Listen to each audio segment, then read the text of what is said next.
MMP में एक बच्चे का प्रश्न है, व्हाट आर द को curricular activities and other things apart from studies that can help in the future and also not disturb studies, reduce screen time and increase focus on studies।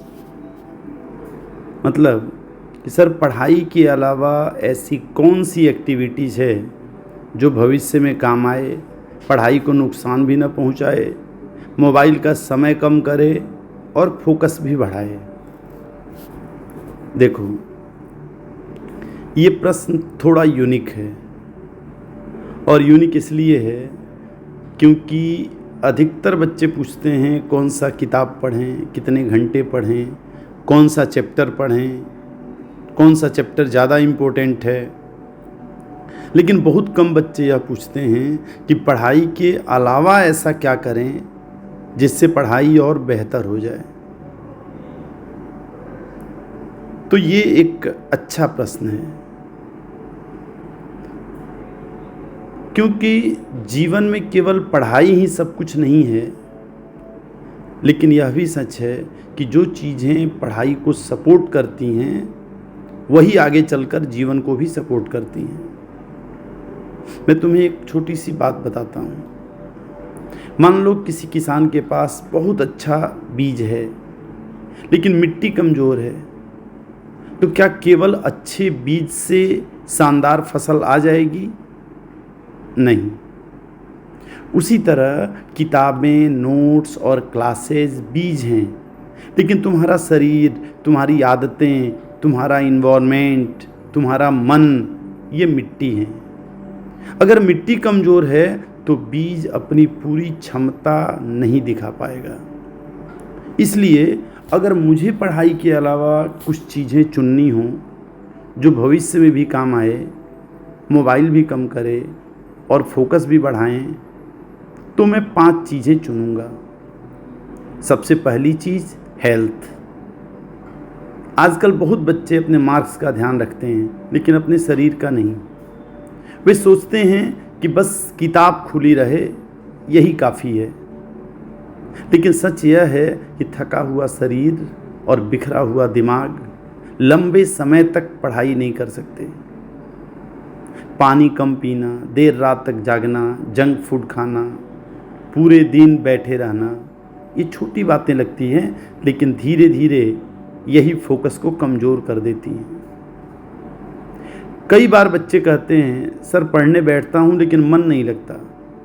लेकिन समस्या chapter में नहीं होती, शरीर में होती है। शरीर में पानी कम होगा तो थकान जल्दी आएगी, सिर भारी लगेगा, चिड़चिड़ापन बढ़ेगा और पढ़ाई में मन भी कम लगेगा। इसी तरह अगर रोज़ का खाना केवल स्वाद के लिए होगा और हेल्थ के लिए नहीं, तो शरीर को एनर्जी तो मिलेगी लेकिन सही एनर्जी नहीं मिलेगी। इसलिए कोई कठिन नियम नहीं, बस इतना याद रखो, थोड़ा चलो, थोड़ा खेलो, थोड़ा पसीना बहाओ, सफिशिएंट पानी पियो, फल और घर का खाना खाओ, क्योंकि तुम पढ़ाई दिमाग से करते हो लेकिन दिमाग भी शरीर के अंदर ही रहता है। दूसरी चीज़ है रीडिंग हैबिट। सिलेबस की किताबों के अलावा भी पढ़ो। रोज़ 10-15 मिनट कोई अच्छी जीवनी, बायोग्राफी, कोई अच्छी किताब, कोई ऐसा लेख जो सोचने पर मजबूर करे, क्योंकि सिलेबस तुम्हें परीक्षा पास कराएगा लेकिन किताबें तुम्हें जीवन समझाएंगी। कई बार एक अच्छी किताब वह सिखा देती है जो 10 साल का अनुभव ही नहीं सिखा पाता। तो कुछ न कुछ बीच बीच में पढ़ो। तीसरी चीज़ कम्युनिकेशन स्किल। अपनी बात साफ बोलना सीखो, ध्यान से सुनना सीखो, लोगों को सम्मानपूर्वक बात करना सीखो। लोगों से भविष्य में केवल ज्ञान काफ़ी नहीं होता, ज्ञान को व्यक्त करना भी आना चाहिए। बहुत से लोग जानते बहुत हैं लेकिन बता नहीं पाते। और कुछ लोग कम जानते हैं लेकिन अपनी बात इतनी स्पष्ट रखते हैं कि लोग उन्हें सुनते हैं। चौथी बात, रेस्पॉन्सिबिलिटी। घर के छोटे छोटे काम करो, अपना बैग खुद संभालो, अपनी किताबें व्यवस्थित करो, चादर उधर सही कर दो, थोड़ा सा माता पिता की मदद कर सकते हो। यह सुनने में बड़ा नॉर्मल लगता है लेकिन यहीं से कैरेक्टर बनता है। जो व्यक्ति छोटी जिम्मेदारियां नहीं संभाल सकता वह बड़ी जिम्मेदारी भी नहीं संभाल पाएगा। और पांचवी चीज़, क्वाइट टाइम। मैं मेडिटेशन शब्द नहीं बोल रहा, मैं बस इतना कह रहा हूँ कि रोज़ 5 मिनट अपने साथ बैठो, बिना मोबाइल, बिना गाना, बिना किसी डिस्ट्रैक्शन के। बस 5 मिनट आंख बंद करके बैठ जाओ, बस इसलिए कि सर कहे हैं तो मैं एक बार बैठ जा रहा हूँ। या बैठ के मन में सोचो, आज मैंने क्या सीखा, आज मैंने कहाँ गलती की, कल मैं क्या बेहतर कर सकता हूँ। यह 5 मिनट धीरे धीरे तुम्हें अपने आप से मिलाना शुरू कर देंगे। और जो व्यक्ति अपने आप को समझने लगता है उसकी ग्रोथ बहुत तेज हो जाती है।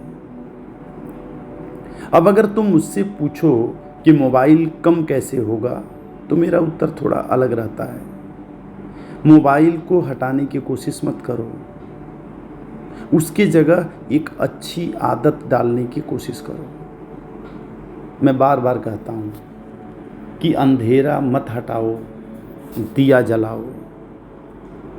जिस बच्चे की ज़िंदगी खाली होती है वह स्क्रीन में भागता है, लेकिन जिसके पास एम है, पढ़ाई है, किताबें हैं, खेल हैं, जिम्मेदारियां हैं और कुछ अच्छा सीखने की आदत है, उसका मोबाइल अपने आप कम होने लगता है। और अंत में बस एक बात, बहुत लोग सोचते हैं कि सफल बनने के लिए केवल पढ़ाई ज़रूरी है। मैं ऐसा नहीं मानता। मेरे एक्सपीरियंस में सफल विद्यार्थी वह नहीं है जो केवल पढ़ता है।